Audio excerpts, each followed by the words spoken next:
Hello and welcome to our class today.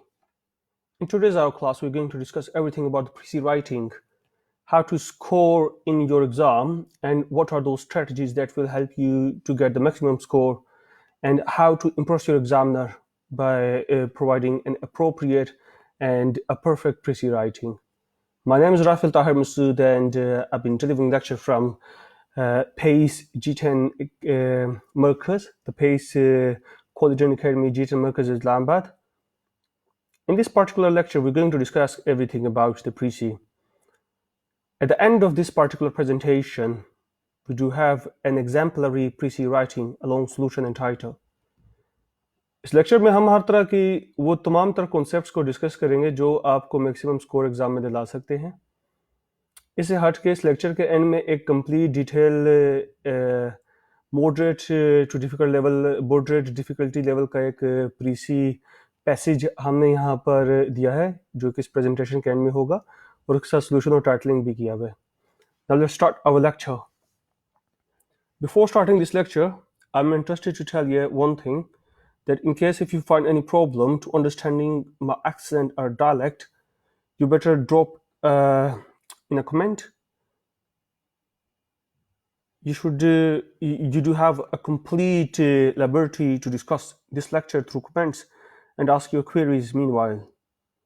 अगर आपको ये लेक्चर समझने में कोई दुश्वारी हो रही है तो आप बगैर किसी हिज्जत के, आप बगैर किसी मसले के, आप स्ट्रेट वे मुझसे कमेंट के डिस्कशन सेक्शन के अंदर आप मुझसे पूछ सकते हैं, कोई भी कमेंट या इंक्वायरी आपकी होती है तो। बिस्मिल्लाहिर्रहमानिर्रहीम, let's start now. So the first thing, whenever you're going to go for the very first time to attempt a pre-C writing, the first thing that hits your mind is that what is a pre-C? एक pre-C क्या है? एक common thought होती है कि ये 1/3 इसकी length होनी चाहिए, इसको पैराफ्रेज होना चाहिए कि नहीं होना चाहिए, इसका मीनिंग कंप्लीट होना चाहिए, blah blah blah. There are too many ideas, too many people, they've come up with their own schools of thought. मगर इस लेक्चर के अंदर आपके जितने भी प्रॉब्लम्स है वो सब प्रॉब्लम्स आपके दूर हो जाएंगे, वो तमाम शक शुबह। So it is important to forget all those ideas that you already had in your mind, और इस लेक्चर को पूरे कंसंट्रेशन के साथ सुने, और जो इस लेक्चर के अंदर हम बयान करेंगे with a professional point of view उसको आप अडॉप्ट करो और उसी के पॉइंट ऑफ व्यू से आप एग्जाम को अटेंड करो। So the very first thing that you should need to know that a pre-C is a summary. The pre-C is a Latin word, but you really don't have to come up with the etymology of this particular word pre-C. But pre-C is a summary, जो एक passage जो आपको exam में दिया जाता है उसकी आपको 1/3 करके समरी लिखनी है। So the pre-C writing is an exercise in comprehension. It is a kind of a comprehensible exercise of writing that you have to do it. अब comprehension आपका एक अलग पार्ट आता है जो प्रीसी एंड कंपोजिशन के पेपर के अंदर 20 मार्क्स की आपकी प्रीसी होती है, जिसमें अमूमन तौर पर 5 मार्क्स से एग्जामिनर आपको टाइटलिंग के ऊपर स्कोर करता है और rest of the 50 marks are dedicated to your precis writing जो कि आप पैसेज की करते हो। So you should need to make sure that whatever you're going to write it down is the gist of the passage. Whatever passage has been coming to you, if you have read those that particular passage or not, अगर आपने जो passage exam में आपके आया है अगर आपने वो पढ़ा है क्या नहीं पढ़ा तो इससे इसका कोई ताल्लुक नहीं होता। आपको एक कंप्लीट आइडिया होना चाहिए, आपको पैसेज का जिस्ट लेना चाहिए, उसको बॉटम लाइन एक्सट्रैक्ट करनी चाहिए कि इस पैसेज में इंपॉर्टेंट चीज़ें क्या हैं, कैसे इसको हम एक्सट्रैक्ट करेंगे, इसमें आप मीनिंगफुल इंफॉर्मेशन और मीनिंगलेस इंफॉर्मेशन को डिस्ट्रीब्यूट और ड्राफ्ट कैसे करेंगे और इसमें डिफरेंशिएशन कैसे करेंगे। So a precis is a combination of all essential points in a passage. वही जो बात आप से ऑलरेडी मैं कर रहा हूँ कि एक जो पैसेज आपके पास एग्जाम में आएगा उसके अंदर जितने भी इंपॉर्टेंट पॉइंट्स होते हैं, एसेंशियल पॉइंट्स होते हैं, जो मीनिंगफुल पॉइंट्स होते हैं पैसेज के अंदर, उसको आप प्री-सी के फॉर्म में लिखते हो 1/3 की सूरत हाल के अंदर। Now Before writing down pre-C, you should need to know about the paraphrasing.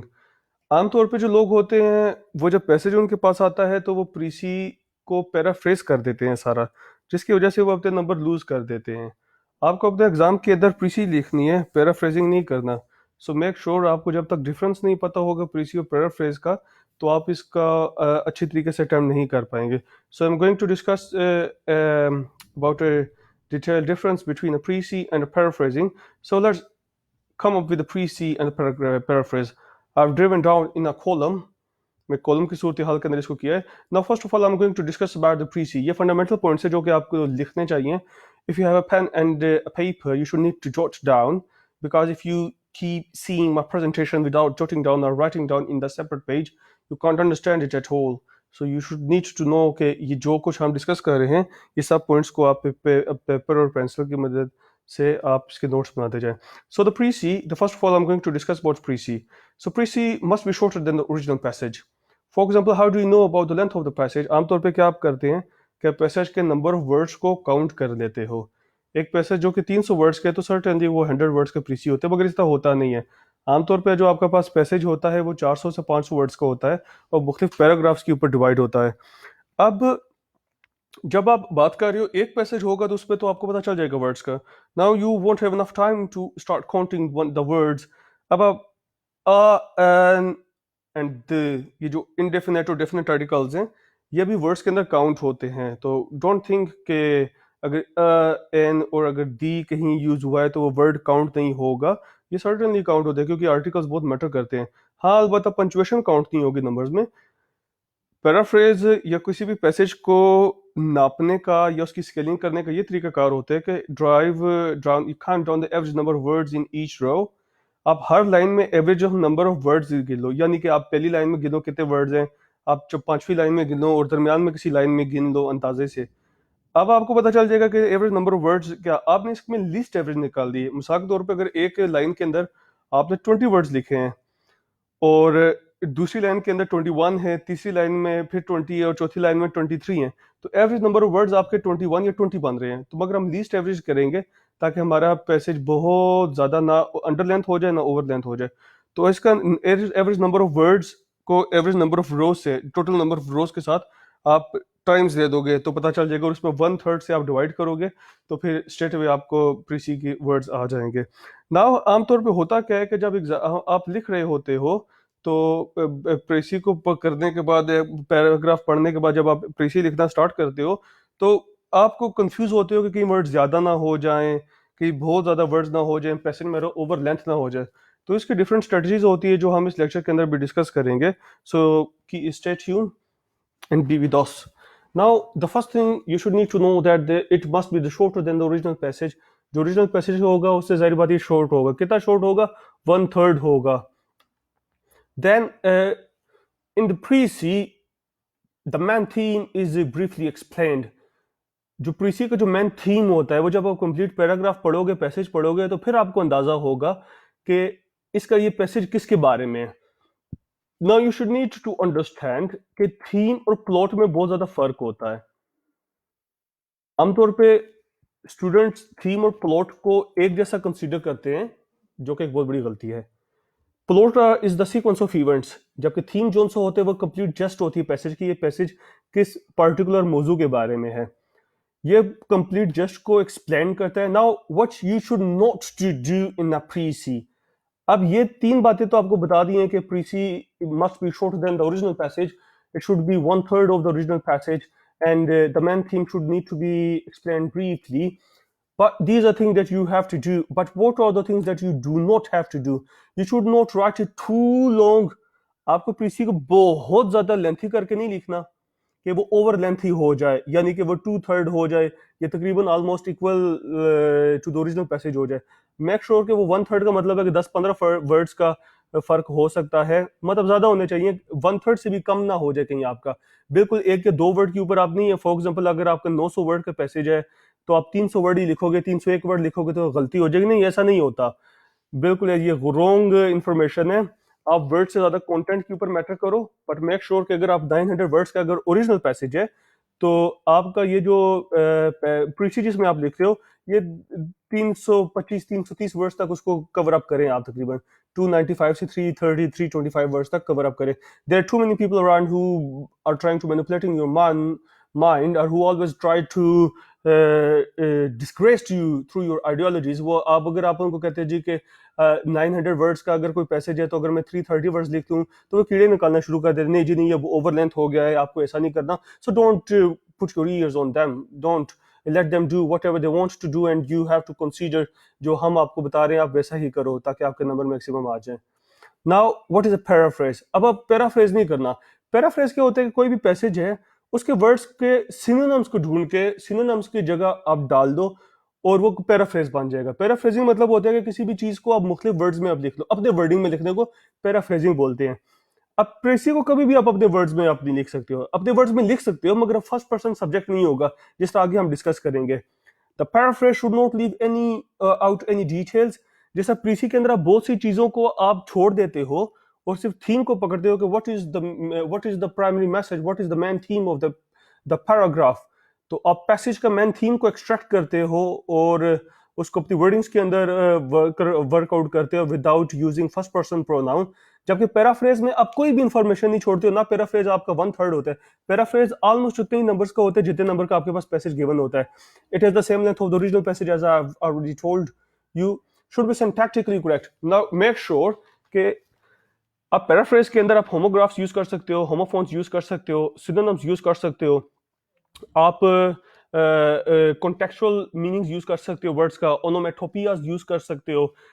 अब लिंग्विस्टिकली पैराफ्रेज के अंदर आप बहुत सी ऐसी चीजें को यूटिलाइज कर सकते हो, ऐसी टर्मिनोलॉजीज यूज कर सकते हो जो प्रीसी में नहीं कर सकते. So if you say that precis and paraphrasing are two different are the opposite things to attempt, so you would be completely right. ये देख लें कि ये दोनों एक दूसरे को opposite हैं. Syntactically means के linguistically आपकी जो कुछ information दे रहे हो वो correct होना चाहिए, आपका syntax, structure और semantics आपके appropriate होनी चाहिए.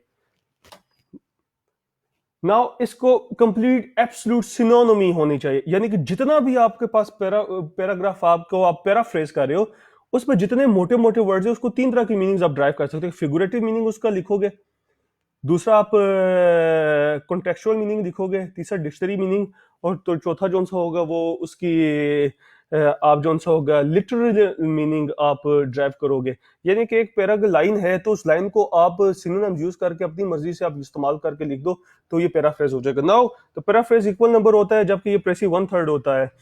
प्रेसी को बहुत लेंथी नहीं करना पड़ता ना कॉम्प्लिकेटेड करना पड़ता है. पैराफ्रेजिंग का मतलब है कि अगर आप इसको कॉम्प्लिकेटेड करना चाहते हो वो डिपेंड करता है कि आपका मैग्नीट्यूड ऑफ डिक्शन क्या है और आप पैराफ्रेजिंग किस तर्ज पे रखते हो. जबकि प्रीसी हमेशा सिंपल वर्ड्स में होता है. Keep in mind. Now how to write a good precis. I am going to give you a detailed information about the points that you have to jot down. You have to note down all the information that I'm giving you now. How to write a good presi. अब प्रीसी writing होती है 1/3 लिखना है, आपको simple form में करना है. मगर एक अच्छी प्रीसी जो कि एग्जामिनर आपको एक्सेप्टेंस दे और 20 में से आपको 17-18 नंबर कम से कम दे दे, तो और वो कब देगा जब एग्जामिनर के जितने भी एग्जामिनर ने प्रोटोकॉल सेट किया हुआ है प्रीसी राइटिंग का, स्टूडेंट्स एक्सपेक्टेशन है, आप उसकी एक्सपेक्टेशन के ऊपर पूरा उतरो. ऑलरेडी हम जो चीजें डिस्कस कर रहे हैं we are now going to discuss it back again. And by the end of this particular presentation एक मैंने detail passage more than 200 words का एक पैसेज मैंने रेडी किया हुआ है और उसके साथ ही हमने प्रीसी का भी एग्जांपल दिया हुआ है उसको हमने कैसे करना है ताकि आपको अप्रोप्रिएट आइडिया हो जाए. एंड टुमारो इंशाल्लाह ताला हम इसकी प्रीसी की बाकी एग्जांपल्स भी करेंगे कि वो कैसा है, किस तरह वर्कआउट करना है, और जो आज के प्रिंसिपल्स मैं आपको बता रहा हूँ ये उसके प्रीसीज के ऊपर कैसे इंप्लीमेंट करेंगे. Now how to divide precis into different parts. आपको जब आप प्रीसी पैसेज होते हैं आपके पास तो आपको पता होना चाहिए कि अप्रोक्सीमेट इसके कितने नंबर्स हैं. इसको आप डिफरेंट सेक्शंस में डिवाइड कर लोगे. सेक्शंस को आप बुक मार्क्स भी लगा सकते हो, आप ब्रैकेट्स या पैरेंथेसिस की सूरत में भी इसको डिवाइड कर सकते हो जो तमाम इंफॉर्मेशन होती है. You have to classify the all you have to classify a paragraph into the different sections. जो एक कंप्लीट पैराग्राफ है आपको पता होना चाहिए कि पैराग्राफ किसके बारे में है, क्योंकि ना तो उसके ऊपर टाइटल होगा ना ही कोई ऐसी इंफॉर्मेशन होगी कि जो आप पैराग्राफ पढ़े बगैर आपको इंफॉर्मेशन मिल जाएगी. Find out the abstract ideas. What do you mean by the abstract ideas? Abstract ideas are metaphorical examples are the ideas that will help you to generate your own ideas or to develop your own subconsciousness upon a given paragraph. So abstractness न होती है किसी की नहीं. abstract ideas होते हैं जो जिनको like you can feel but you cannot touch. अब एब्स्ट्रैक्टनेस का क्या मतलब होता है, या एब्स्ट्रैक्ट आइडियाज का पैसेज के अंदर ये मतलब है कि एग्जाम के राइटर इसमें क्या कहना चाह रहा है, वो उसकी डीप सेंस क्या है, सरफेस स्ट्रक्चर क्या है राइटिंग का, इन डेप्थ स्ट्रक्चर उसका क्या है राइटिंग का, यानी कि वो क्या कहना चाह रहा है, उसका मौजू क्या है, डिस्कशन क्या है, पॉइंट ऑफ डिस्कशन उसका क्या है किसी में। तो ये जब साहब आपको पता होना चाहिए, ये तब होगा जब you read it again and again. So now you have to find appropriate counterpart of introduction. मिसाल के तौर पे आप प्रीसी लिखती हैं तो प्रीसी डेफिनेटली उसका 1/3 होगा शॉर्टर फॉर्म होगी जो पैराग्राफ गिवन होगा. अब पैराग्राफ ही आपको अच्छे तरीके से समझ नहीं लगेगा तो फिर आपको ये खतरा हो सकता है कि आपकी प्रीसी ना लिखो, प्रीसी के बजाय आप पैराफ्रेजिंग उसको कर दो, क्योंकि examiners got a very keen eagle eye on a particular example that you're going to drive down in your essay. CSS exam के अंदर एग्जामिनर ही देख रहे होते हैं कि इसने पैराफ्रेज तो नहीं कर दिया. तो अगर जरा सा भी एग्जामिनर को ये झाका या हल्का सा आइडिया हो जाता है कि ये सिनोनिम्स को यूटिलाइज करने के बाद, वर्ड्स को मतलब चेंज करने के बाद अपने वर्ड्स में ये लिख रहा है, तो इट मीन्स कि वो पैराफ्रेज करके इसके नंबर आपके काट देगा and you hardly find an opportunity to pass your exam. तो आपको पैराफ्रेज नहीं करना. काउंटर पार्ट होते हैं जी कि जिसका इंट्रोडक्शन है तो इंट्रोडक्शन का काउंटर पार्ट कंक्लूजन होगा. इंट्रोडक्शन में जिस चीज का आपने अंदिया दिया हुआ है, जिस चीज को आपने परसू किया हुआ है, उसके जो रिजल्ट होगा वो कंक्लूजन में निकलेगा, तो conclusion is a counter part. तो जितने भी स्टार्टिंग आइडियाज होते हैं आपको पता होना चाहिए कि इसमें क्या क्या बात डिस्कस हुई है. फिर आप जब आप उसको डिवाइड करोगे पैराग्राफ को, तो उसमें आपको हेल्प मिलेगी कि आप जो एक जैसे आइडियाज जो रिपीटेशन ऑफ आइडियाज हुए हैं उनको आप मिनिमाइज करो. मिनिमाइज का मतलब है कि अगर कोई एक बात दो पैराग्राफ में रिपीट हुई है तो आप उसको मिनिमाइज करके एक बात को रख लोगे और बाकी बात को आप छोड़ दोगे. रीडिंग करने से और इसको सिंटैक्टिकल एनालिसिस करने का मतलब ये होता है कि जब आप एक एक फुल लाइन पढ़ते हो पैराग्राफ की, तो एक एक लाइन पढ़ते हो पैराग्राफ की, तो इसका यह मतलब होता है कि लाइक उसमें मुख्तलिफ लाइंस में आप जब आगे पढ़ते जा रहे हो तो पिछले भी आपको पता होना चाहिए कि व्हाट हैव यू रेड सो फार. ये ना हो कि आगे दौड़ पीछे छोड़. जब अगर आपको लगता है कि सेकंड पैराग्राफ में या पहले पैराग्राफ के आखिर में ये दरमियान में कोई ऐसी बात हुई जो ऑलरेडी आप पढ़ चुके हो, तो एक पॉइंट को आप रख लोगे, दूसरे को काट दोगे, क्योंकि एक ऐसा बहुत दफा होता है कि एक पैराग्राफ के अंदर एक से ज्यादा इंफॉर्मेशन, एक इंफॉर्मेशन कई दफा यूज हो रही होती है, वो पैराफ्रेज होकर यूज हो रही होती है. So don't try to do the paraphrase again and again. Now you have to make notes. Making notes is the most important. जब आप पैराग्राफ पढ़ रहे होते हो तो आप साइड पे नोट्स बनाओगे, यानी कि रफ आइडिया आउटलाइनिंग करोगे. In our previous lectures we have discussed in detail about how you have to jot down the outlines, what is the meaning of brainstorming, and how you have to utilize the different forms of writings, particularly in the pre-writing stages. Although you won't have enough time to develop a pre-writing stage in the pre-C, so it doesn't mean at all that you don't have any chance to make notes. Making notes is very important. जब तक आप notes नहीं बताओगे आप अच्छा प्रीसी नहीं लिख सकते हो. तो डजंट मैटर अगर आपने ऑलरेडी पैसेज पढ़ा हुआ है या पहली दफा पढ़ रहे हो या 4 दफा पढ़ चुके हो, आप उसके नोट्स बनाओ. नोट्स बनाने के तरीकेकार होते हैं. एक तो नोट्स बनाने का ये तरीकेकार होता है कि आप जो इन्फॉर्मेशन लाइन पढ़ रहे हो उसको आप उसका एक मीटर सेट कर दो. जिस तरह हम पोएम्स पढ़ते हैं, पोइट्री पढ़ते हैं, तो पोइट्री का एक मीटर सेट करते हैं. तो अगर if you jot down in Google और YouTube, you can find out के how to have a good idea about the meter in a poetry. तो फिर पोइट्री तो हम कर ही नहीं रहे, ये तो प्रोज की फॉर्म है. तो इसमें आप एक मीटर सेट करोगे. मीटर का मतलब है कि जो इन्फॉर्मेशन आप एक दफा लिख चुकी हो वो रिपीट नहीं होनी चाहिए. उस इन्फॉर्मेशन को शॉर्ट फॉर्म में लिखना चाहिए. एग्जाम्पल्स वगैरह को आप मिनिमाइज करो और जो मेन आइडिया है उसको डिस्क्राइब करो. Analyze and evaluate the key points. When you talk about the key points, इसका ये मतलब होता है कि एक जो कंप्लीट सेंटेंस की सूरत में एक फुल स्टॉप के अंदर जो पूरी इंफॉर्मेशन इनक्लोज हुई हुई है उसका क्या मतलब निकल रहा है. You have to analyse it. Analyse का मतलब जब आप रीड करोगे तो एनालाइज साथ साथ कर रहे हो, जब नोट्स बनाओगे तो उसको एवेल्युएट करोगे. Now you have to provide a central idea in each section. अब फॉर एग्जांपल एक पैराग्राफ है, सॉरी एक पैसेज है, उसके 3 पैराग्राफ है, ये 2 पैराग्राफ है. तो हर जो पैराग्राफ की जो हेडलाइंस होगी जिसको आप टॉपिक स्टेटमेंट बोलोगे, उसका आपको पता होना चाहिए कि इस पैराग्राफ के अंदर किस चीज का जिक्र हुआ है. So there are the different things that you can utilize, different techniques that I'm going to tell you now. You can utilize to extract the central idea of each paragraph of each section. First of all is the thesis statement. ऐसे की thesis statement पूरे ऐसे को cover कर रही होती है कि इस ऐसे में आप क्या बात करना चाहते हो. प्रीसी का थीसिस स्टेटमेंट बताएगा कि ये पूरा प्रीसी है किस चीज के बारे में. It is the just of entire essay in one sentence. यहाँ पर मैंने ऐसे लिख दिया है तो ऐसे की जगह मैं पैराग्राफ भी लिख सकता हूँ। फॉर एग्जाम्पल मैं यहाँ पर आपके सामने चेंज कर देता हूँ इसको, save now, make a thesis statement now just of entire paragraph in one sentence या entire passage in a one sentence। अब पैराग्राफ इन वन सेंटेंस करोगे तो इसका मतलब है कि आप एक पैराग्राफ की थीसिस स्टेटमेंट पढ़ रहे हो, जबकि थीसिस स्टेटमेंट सिर्फ पैराग्राफ की नहीं होती। पैराग्राफ की जो इंटायर इंफॉर्मेशन एक लाइन के अंदर आती है उसको टॉपिक सेंटेंस बोलते हैं, टॉपिक स्टेटमेंट बोलते हैं। Now what you have to do, you have to draw it on gist of entire passage in one sentence। कि एक सेंटेंस के अंदर जो आपका स्टार्ट सेंटेंस होगा इसको मेन सेंटेंस बोलोगे, वो पूरे पैराग्राफ को बता देगा कि इस पैराग्राफ में है क्या चीज। Now you have to portray the main idea of the complete text। जब आप कंप्लीट टेक्स्ट एग्जैक्टली पढ़ लोगे फिर आप इसके नोट्स बना लोगे, हर फुल स्टॉप की इंफॉर्मेशन लिखोगे। नोट्स बनाने का मतलब है कि एक पैसेज के अंदर 15 सेंटेंसेज हैं, हर सेंटेंस का कैसे पता चलता है कि यानी कि हमने 5-6 टाइप ऑफ सेंटेंसेस पढ़े थे, like simple, compound, complex, compound, complex, passive and question और कंडीशनल सेंटेंसेस। तो ये सब टाइप ऑफ सेंटेंसेस है, आपको पता होना चाहिए किस तरह के सेंटेंसेस हैं।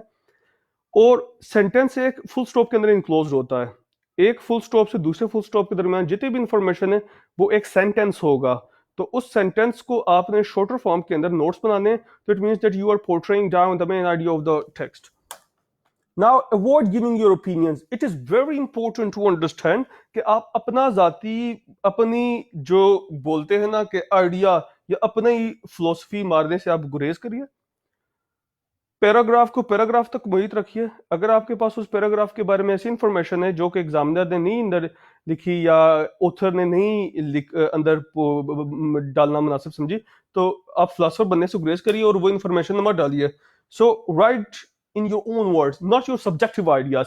Right in your own words का मतलब है कि जो आप पैराग्राफ पढ़ोगे उसको सिनेमेट्रिक अप्रोच से, सिमेंटिकली और प्रैग्मेटिकली डिफरेंट आइडियाज के तवसुद से, डिफरेंट इंफॉर्मेशन की तवसुद से जो कि इस इंफॉर्मेशन से रेलिवेंट है, और उस सेंटेंस को थोड़ा बहुत पैराफ्रेज करके और शॉर्टर डाउन करके अपने वर्ड्स के अंदर करोगे, मगर सब्जेक्टिव आइडियाज नहीं देने। सब्जेक्टिव आइडियाज बोलते हैं वो जो आपके जातियात से वाबस्ता होते हैं, यानी कि अगर कोई इंफॉर्मेशन है तो उसको आप अपनी जाती जिंदगी से कंपेयर करोगे, तो ऐसा नहीं करना। तो इसका सबसे बेहतरीन तरीका ये होता है कि try not to use the first person pronouns, कि analyse the main text through writer's point of view. वही बात जो मैं आपको कह रहा हूँ कि जो आप पैराग्राफ पढ़ोगे या जो पूरा टेक्स्ट पढ़ोगे उसको राइटर्स के पॉइंट ऑफ व्यू से पढ़ना है। ये ना हो कि आप खुद से ही अपने पॉइंट ऑफ व्यू स्टार्ट कर लो। Obviously whatever the information you are going to reach down, sometimes the information comes that is quite relevant to global warming, globalization, technology, trees, abstract ideas about the personalities and the characteristics। ये मुख्तलिफ तरह के बारे में information आती है, मगर जाहिर बात है ये मत समझे कि वो 2-3 पैराग्राफ के अंदर जो एग्जामिनर इंफॉर्मेशन डाल रहा है वही कंप्लीट इंफॉर्मेशन है। आप उससे हट के भी इंफॉर्मेशन होगी वो सी, मगर वो नहीं अंदर डालनी, please, for God sake. That's why I am trying to tell you again and again कि जो एक पैराग्राफ है उससे बाहर नहीं निकलना। उस पैराग्राफ के अंदर रहते हुए राइटर्स के पॉइंट ऑफ व्यू को कंप्लीट पॉइंट ऑफ व्यू समझते हुए उसी के आइडिया को एनालाइज करके अपनी वर्डिंग के अंदर करना है। Now what you have to do the proof reading. अब प्रूफ रीडिंग का क्या मतलब होता है? जब आप कंप्लीट लिख लेते हो, जब आप कंप्लीट नोट्स बनाने के बाद जब आप कंप्लीट इंफॉर्मेशन लिख लेते हो, पैसेज पढ़ने के बाद लिख लेते हो, you should need to keep in your mind कि जो the importance of original text should need to be significant. It is very important and you have to make sure कि जो ओरिजिनल टेक्स्ट है उसकी इंपॉर्टेंस आपकी writing के अंदर दिखनी चाहिए। ये ना हो कि आपकी राइटिंग बिल्कुल डिफरेंट हो। आप अपनी राइटिंग के अंदर मेन आइडिया जो है, टेक्स्ट का मेन आइडिया है, उसको आप क्लेरिफाई करोगे। ये ना हो कि एम्बिग्विटी क्रिएट हो जाए कि पता ही ना चले रीडर को कि या एग्जामिनर को पता ही ना चले कि आप किस चीज के बारे में बात करना चाह रहे हो। The main idea should need to be visible, the meaning should need to be clear. जो आप लिख रहे हो वो सिंपल फॉर्म में हो, आपने कोई कॉम्प्लिकेटेड जबान नहीं इस्तेमाल करनी। 20 नंबर की प्रीसी है, प्रीसी ऑलरेडी वो कॉम्प्लिकेटेड या डिफिकल्ट आपको डिक्शन बोलते हैं जो लुगत का इंतखाब होता है, मैग्नीट्यूड ऑफ डिक्शन, किस नौयत की लुगत है, वोकैबुलरी किस तर्ज की यूज की गई है। If the magnitude of diction is high, it means the highly informal vocabulary has been utilized within the text। तो आपने सिंपल करना है। कहने का मतलब ये है कि जिस तरह आप प्राइमरी क्लास के बच्चे को आप इल्लामा इकबाल समझा रहे हैं, तो आप इल्लामा इकबाल की पोएट्री को या all the different text you should need to simplified, ताकि उसको समझ लग जाए। समझ लगने की हद तक बात दुरुस्त होगी। So let's go further. Now the features of impressive precis. अब एग्जामिनर जब अच्छी प्रीसी आप तब तक नहीं लिख सकते जब तक आपके पास एग्जामिनर का पॉइंट ऑफ व्यू नहीं होता. Now as an examiner I am going to tell you some of the very important points that you can jot down, you can write down in your CSS exam at the time of attempting it, and that will surely give you the maximum number. आप minimum 17-18 number straight way आपको मिल जाएंगे और maximum 20 marks भी आपको मिल सकते हैं प्रीसी में, क्योंकि लाइक लिटरेचर के अंदर आमतौर पे मैथमेटिक्स की तरह मार्क्स नहीं मिलते. मगर if you impress examiner, if you use the non conformist approach जो कि काम स्टूडेंट्स के ने नहीं शो की, तो आप उसके तवसत से आपको एग्जामिनर ज्यादा नंबर देगा. ऑब्वियसली जो लोग टॉप करते हैं वो टॉप भी तो करते हैं ना. वो कैसे टॉप करते हैं? क्योंकि उसको उनका एग्जामिनर को अच्छा आइडिया होता है.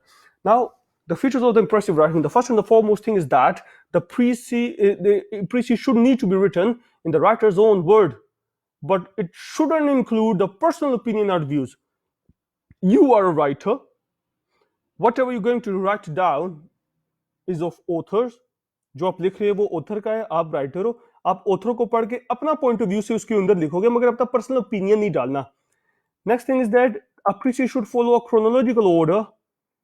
All sections should be connected to one another. That flow should be maintained. अब जो प्रीसी होगा वो क्रोनोलॉजिकल ऑर्डर में होगा. First thing comes first, last thing comes last. जब अगर आप पैराग्राफ के अंदर कुछ पढ़ रहे हो और जो इन्फॉर्मेशन आप बता रहे हो, तो मेक श्योर कि जो पहले पैराग्राफ के अंदर बात है वो शुरू में ही आप बात करो प्रीसी के अंदर, और जो लास्ट पैराग्राफ में बात है तो वो लास्ट लेटर ऑन बात करो. A writer should paraphrase the original sentences in a way that each sentence should be unique and appealing to the reader. अब जितने फॉर एग्जांपल सेंटेंसेस हैं, अगर एक आपने पैराग्राफ एक जो पढ़ रहे हो प्रीसी का, उसके 20 सेंटेंसेस हैं, तो मेक श्योर कि like you have to write down in 7 sentences. मतलब कि 6 से 7 सेंटेंसेस के उसको अंदर आप उसको कवर अप करोगे, या उससे भी कम ही हो सकते हैं, तो that's no problem at all. Sentences का मैटर नहीं होता, वर्ड्स मैटर करते हैं कि आप उसके 1/3 वर्ड्स की लेंथ होनी चाहिए. Now what you have to do, the most important thing is that कि a writer should paraphrase the original sentences. जो original sentences होंगे उनको shorter form में paraphrase करेंगे. In the starting of this presentation मैंने आपको प्रेसी और paraphrase का डिफरेंस बताया है, मगर मेक श्योर कि पैराफ्रेज जो उनसे होते हैं, एक्चुअल जो पैराफ्रेजिंग होती है उसमें नंबर ऑफ वर्ड्स कम नहीं होते, जबकि प्रीसी में नंबर ऑफ वर्ड्स बहुत कम होकर 1/3 हो जाते हैं, लेस देन क्वार्टर हो जाते हैं. ठीक है जी. तो you should need to understand the text. So if I am using the word the paraphrase, that the writer you should need to utilize the paraphrasical approach in the original sentences in a way that each sentence के जो भी sentence आप लिख रहे हो वो अपना unique होना चाहिए, वो उसमें रिपीटेशन नहीं होनी चाहिए, और वो एक अच्छा आइडिया दे रहा हो राइटर को. Now what you have to do, you have to avoid the first person pronoun. आप अपना जाती पॉइंट ऑफ व्यू देने से कैसे बच सकते हो? जब आप फर्स्ट पर्सन प्रोनाउन ना यूज करो और थर्ड पर्सन प्रोनाउन यूज करो. What is the first person pronoun? The first person pronoun, the first of all is the I से जुमला नहीं स्टार्ट करोगे, मी, माइन और माई सेल्फ. ये जो 4 चीजें बता रहा हूं ना जी, अगर तो एग्जामिनर ने इसमें नहीं यूटिलाइज की, एग्जामिनर देता पर्सनल पॉइंट ऑफ व्यू नहीं दिया हुआ, तो आप ये कभी भी यूज नहीं करोगे. Make sure you not suppose to use this at all. I, me, mine, myself, you not suppose to use this at all, not use this at all. यहां से इसको जब आप प्रीसी लिख रहे होगे कभी भी यूटिलाइज नहीं करना. Get to the next one. Your paper should not contain any additional detail. As I've told you before, that you're not supposed to put up any additional information that you know and the writer did not put it down. अगर writer ने कुछ नहीं लिखा हुआ और आपने लिखा हुआ है, तो मेक श्योर कि वो राइटर ने कुछ नहीं लिखा हुआ और आपने लिखा हुआ है, यू नीड टू नो कि वो इररिलेवेंट इन्फॉर्मेशन है. आपको इररिलेवेंट नहीं होना चाहिए. आपका टेक्स्ट ओरिजिनल टेक्स्ट से बहुत छोटा होना चाहिए, यानी 1/3, जैसा मैंने आपको बता दिया है. No matter if it does support the central idea of the author और नॉट. अगर वो ऑथर का जब तक so far your writing, your precis writing has been supporting the central idea of the author, you are all right. अब irrelevant नहीं हो, author जो बात कर रहा है बेशक वो इनकम्प्लीट बात कर रहा है, अगर वो भी आप उसी तरीके से उसके पॉइंट ऑफ व्यू को लिख रहे हो अपने कमेंट्स देने से हटकर, you are all right, you are in safe. Now what you have to do, you have to avoid adding unnecessary details and information in the precis. आप अननेसेसरी जो डिटेल्स हैं और इंफॉर्मेशन है पीसी में, इस देने से बचे कि like you know suppose to put down anything from your own self, and that does not mean to ignore all the essential facts but avoid repetition and wordy expressions. Now what you have to do कि आप अपनी information खुद से नहीं डालोगे, जो examiner ने बोला है उसी बात को थोड़ा बहुत पैराफ्रेज करके अपने वर्ड्स में लिख के शॉर्टर फॉर्म में लिखोगे, मगर इट डजंट मीन कि आप सारे फैक्ट्स, जितने भी फैक्ट्स हैं उनको इग्नोर कर दो. जो पैराग्राफ ऑथर देगा उसमें कई चीजों के ऊपर रिपीटेशन होगी, कई चीजें रिपीट होंगी, So you should need to know कि like you're supposed to repeat those things. आप अपनी राइटिंग आ रही थी, छोटी राइटिंग होगी, 1/3 लिख रहे हो तो आपकी राइटिंग अप्रोप्रिएट होनी चाहिए और कोई रिपीटेशन नहीं होनी चाहिए और वर्डरी एक्सप्रेशन की भी. Now this is the end of a presentation. Now what I have done, ये अब मैंने आपको एक पूरा कंप्लीट पैराग्राफ दिया हुआ है. अब हम इस कंप्लीट पैराग्राफ की एक प्रीसी करेंगे. We shall do the précis of this complete paragraph. You have to read it and stay with me, and we shall cover up the entire information. Now, to make précis and give subtitles. Suitable title means, not the subtitle, beg pardon. Suitable title means that a simple sentence, a statement of no more than 2 or 3 words that you could call the title statement. Now trees, अब देख लें जी कि इसके अंदर हम कैसे workout कर रहे हैं कि trees give shade for the benefit of others. Tree जो सा होता है दूसरों की बेनिफिट्स के लिए शेड देती है. एंड जारी बात कोमा के बाद एंड आ गया है तो इसका ये मतलब है कि ये कंपाउंड सेंटेंस हो गया. While they themselves stand up in sun and they endure the scorching heat, they produce the fruit of which others profit. Now इससे आपको लग रहा है कि ट्रीज जोन सी हैं वो खुद बहुत सी मुसीबतें बर्दाश्त करने के बाद दूसरों को फल देती हैं. क्या क्या मुसीबतें हैं जी? रिपीटेशन में आ रही है कि वो sun the sway very extreme heat of the sun's heat, the extreme rays, the ultraviolet rays जो सन की होती हैं उनको एब्जॉर्ब करती है, उनको बर्दाश्त करती हैं. और जो स्कोचिंग हीट होती है, बड़ी सख्त शदीद किस्म की जो गर्मी होती है, उसको बर्दाश्त करने के बाद आपको फ्रूट देते हैं, यानी कि प्रॉफिट आपको देते हैं. The character of the man is like that of the trees. अभी मेटाफोरिकल एग्जांपल यहाँ पर यूज हुई है कि the character of a good man is like that of trees. कि अच्छे लोगों का जो करेक्टर होता है, character is an abstract noun. Character को आप हाथ से नहीं लगा सकते, करेक्टर फील किया जाता है, इसलिए character is an abstract noun. अब अच्छे लोगों का जो करेक्टर होता है वो भी उस ट्री की मानद होता है कि वो खुद बर्दाश्त करके मुसीबतें दूसरों के लिए वो आसानियां पैदा करते हैं और उनके दूसरों के लिए फवायद पैदा करते हैं. नाउ इन दो सेंटेंसेस के अंदर आप इसको जॉट डाउन कर सकते हो, शॉर्ट डाउन कर सकते हो कि all the good people they bear all the difficulties and the complexities and they face all the different type of ambiguities to overcome the other's problem, but whatsoever they bear, whatsoever they think to be happen with themselves, they always come up as good outcomes for the others. कि उनके साथ जो कुछ भी हो जाता है वो दूसरों के लिए अच्छी आउटकम बन के आते हैं. What is the use of this perishable body if no use is made of it for the benefit of mankind? फिर अगर जी इसका जो उस आदमी का मकसद ही क्या है, उस जिस्म उस शरीर का फायदा ही क्या है जो इंसानियत के काम ना आए. क्योंकि लामिक इकबाल ने भी यही बात की है ना, होते हैं जहां में वो लोग अच्छे आते हैं जो काम दूसरों के. तो it means कि like you have to be look after other people morally, ethically, religiously. या भी कई कॉन्टेक्स्ट इस टेक्स्ट को आप समझ सकते हैं. For example it is given the different ideas. अब ये सैंडलवुड से आपको एग्जांपल दे रहे हैं. The sandalwood is a very particular type of trees. ये ट्रीज पाइन ट्रीज की नस्ल में से एक ट्रीज होती है सैंडलवुड, और ये परफ्यूम्स में यूज होती है, अत्तर और परफ्यूम्स के अंदर. द सैंडलवुड कॉमा का मतलब इक्वल है यहाँ पर. Sandalwood the more it is rubbed the more sand does it yield.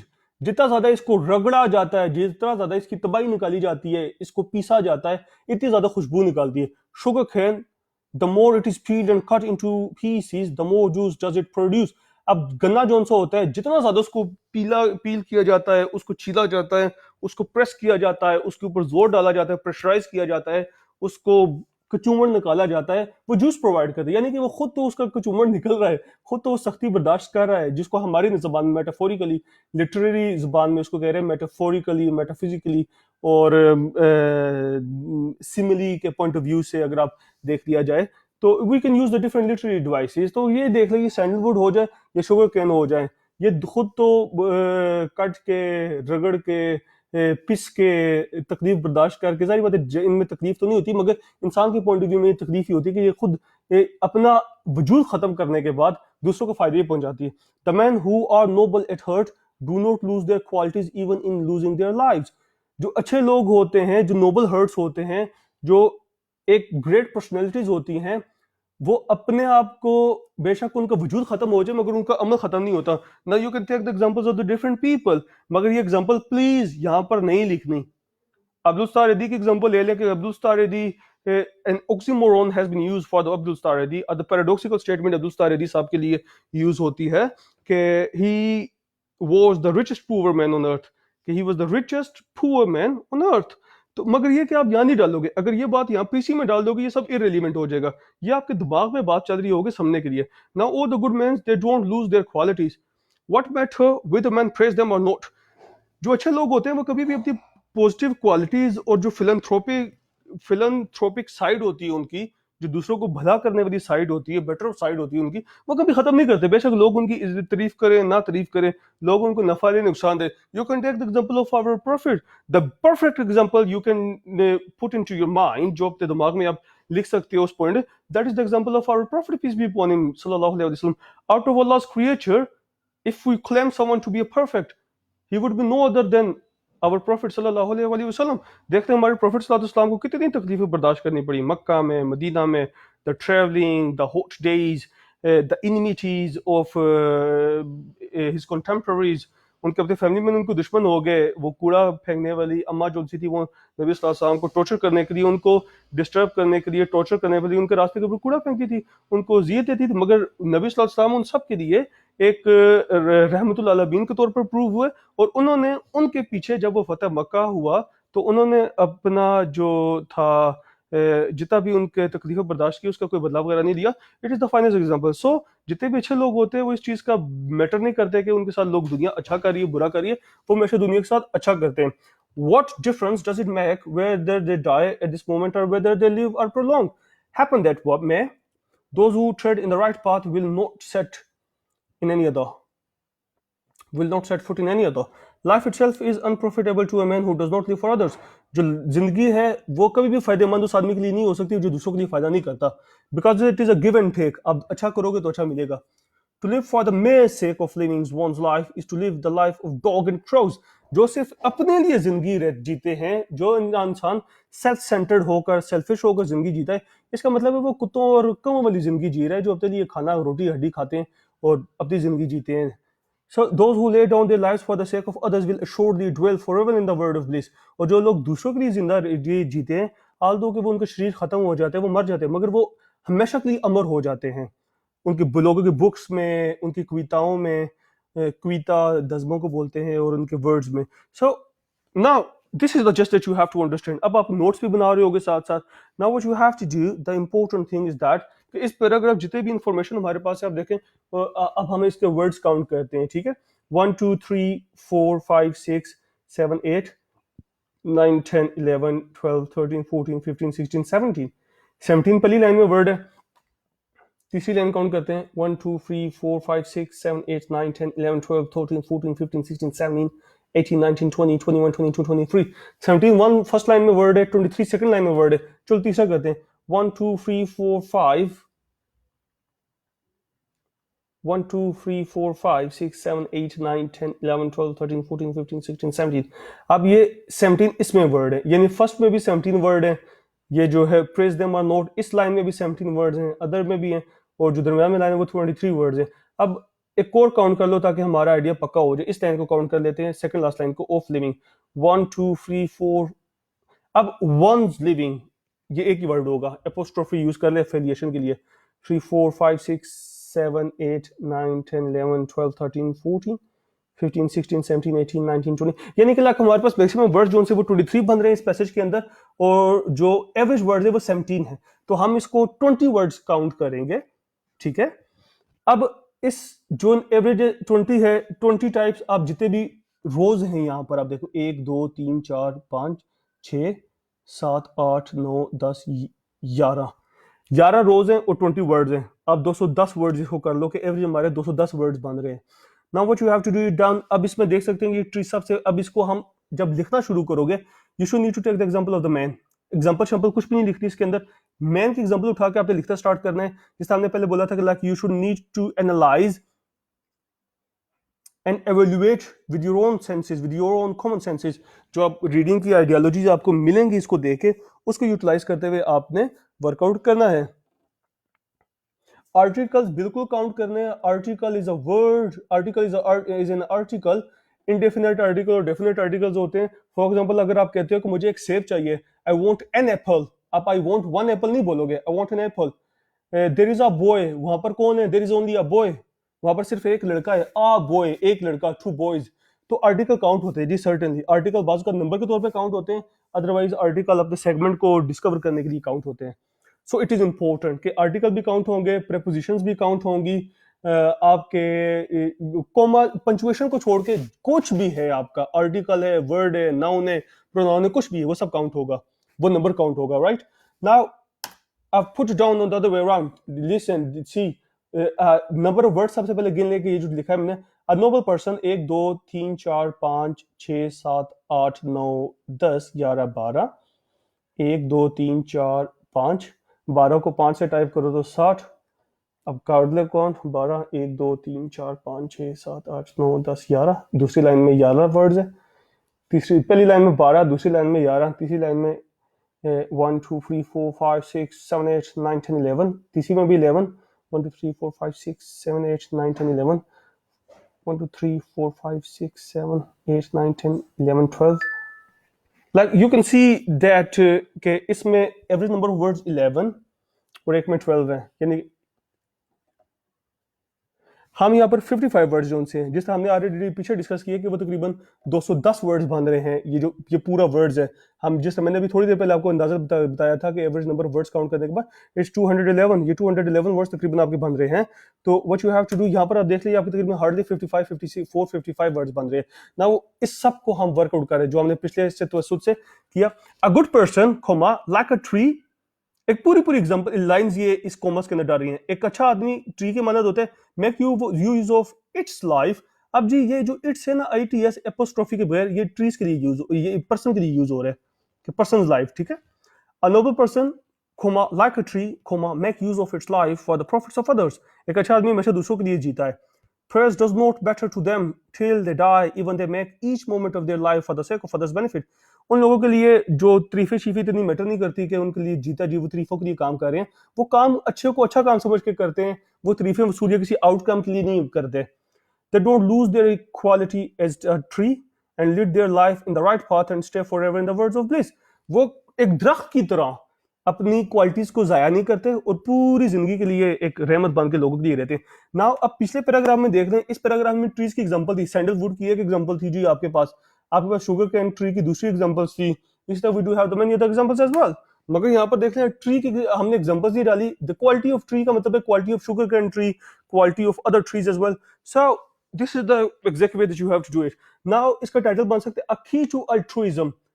Altruism बोलते हैं फिलैंथ्रोपी को, फिलैंथ्रोपी बोलते हैं जो दूसरों के लिए अच्छा करने का जज्बा रखते हैं और अच्छा करके खुशी महसूस करते हैं बगैर किसी फायदे के, बगैर किसी आउटकम के, जो दूसरों के लिए अच्छा करना चाहते हैं। Altruism, a key to altruism. So now I'm going to read it back again. A noble person, like a tree, make use of its life for the profits of others.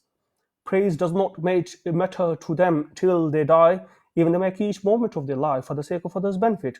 They don't lose their quality as tree and lead their life, they lead their life in the right path and stay forever in the world of bliss. So now what you have to do, that you have taken it down. ये मैंने आपके सामने एक example भी, paragraph भी डाला, उसकी प्रीसी भी करके डाली। अब आपको पूरा पैराग्राफ समझ भी लग गया होगा, ये भी कर दिया होगा। तो अब लास्ट थिंग इज दैट कि आपको घबराना नहीं है कि आगे दौड़ पीछे छोड़ वाली कहानी आपको नहीं करनी। Okay, so you don't have to take any particular examples के आप इस में से घबरा जो के ये नंबर ऑफ वर्ड्स मेरे कम हो गए हैं, नंबर ऑफ की ज्यादा हो गई हैं, लाइक व्हाटएवर टाइम मेरे पास ज्यादा निकल रहा है, कम। इस सब स्ट्रेस से बलतर होकर आपके दिमाग में पता होना चाहिए कि जो आप लिख रहे हो ठीक लिख रहे हो। That matters the most. Alright, thank you very much indeed. If you got some problem, you can tell me straight away. You can start practicing your own. And tomorrow, इंशाल्लाह ताला, कल मैं आपके साथ 4 से 5 पे हम इस तरह के पैराग्राफ करेंगे, साथ उनकी प्रीसीज हम करना सीखेंगे कि वो कैसे करते हैं। तो आज तो हमने जितना भी किया, I hope you do understand. And if you got some problem, if you got some any queries, you can drop your messages through me you can call us, आप हमारे दायरे में आ सकते हो। And we been expecting that our organisation is going to be open very soon. इसी महीने के आखिर में या कमिंग मंथ के स्टार्ट में, मई के फर्स्ट वीक के अंदर तकरीबन हमारा ऑर्गेनाइजेशन खुल जाएगा, जिस हुकूमत पाकिस्तान कोशिश कर रही है। प्रोबेबली लॉकडाउन खत्म होगा और हम नए सिरे से करेंगे, और हम बेहतर तरीके से इन पर्सन क्लास के सामने सामने बैठ के अच्छे तरीके से तैयारी कर लेंगे। और इंशाल्लाह ताला we been expecting very hopeful this time कि वी बीन एक्सपेक्टिंग कि हम अब तकरीबन दर्जन से ज़्यादा लोगों के लिए हम एक्सपेक्टेड है कि जो इंशाल्लाह ताला हमारे पास आएंगे तो वो अपना दायरा पास करेंगे। If you got some problem, if you got any queries, any ambiguities, any riddles, obstacles, resistances within your mind, you can ask me anytime. You can take my number from the administrator. You can text me in person.